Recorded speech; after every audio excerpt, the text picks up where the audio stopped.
A plastic circular disc of radius r is placed on a thin oil film spread over a flat horizontal surface. The torque required to spin the disc about its central vertical axis with a constant angular velocity is proportional to r to the power x, where x is. तो इसमें कह रहे हैं कि एक disc है,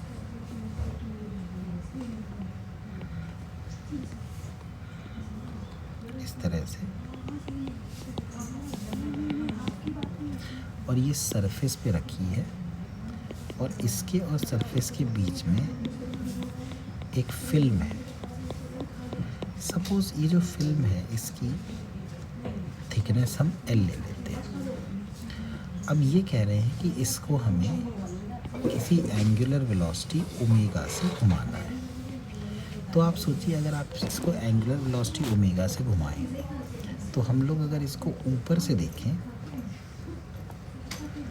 तो अगर आप इसको ओमेगा से घुमाते हैं तो यहाँ से x डिस्टेंस पर अगर हम एक स्ट्रिप ले लें, ऐसी स्ट्रिप जिसकी थिकनेस, तो x मतलब रेडियस x है और थिकनेस dx है, तो ये जो स्ट्रिप है, इस स्ट्रिप के नीचे वाला पानी किस वेलोसिटी से घूम रहा होगा? जरूर x ओमेगा से घूम रहा होगा. और जो पानी ग्राउंड पे है उसकी वेलोसिटी तो ज़ीरो है, तो जो v2 माइनस v1 होगा वो होगा x ओमेगा माइनस ज़ीरो, यानी कि x ओमेगा. अब फोर्स होती है, df लिख देता हूँ, eta very small area v2 minus v1 upon l.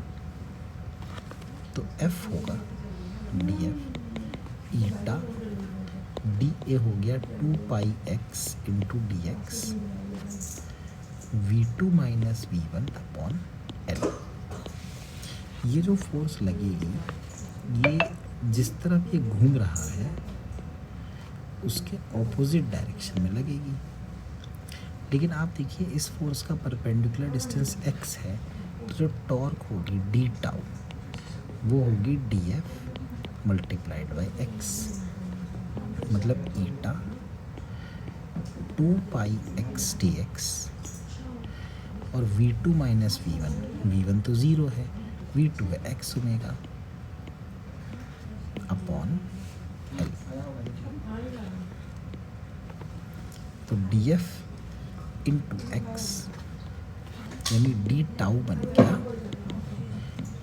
2 पाई ईटा x की power 3 dx upon l.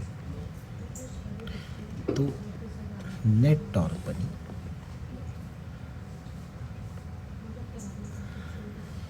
Zero से x, कहाँ तक? r तक, या ज़ीरो से r तक.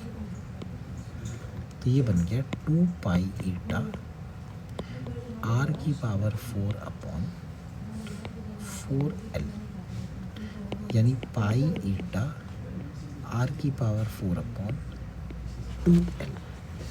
ये फॉर्मूला आ रहा है टॉर्क का. तो इस हिसाब से तो देखिए r की पावर 4 हो जाना चाहिए, r की पावर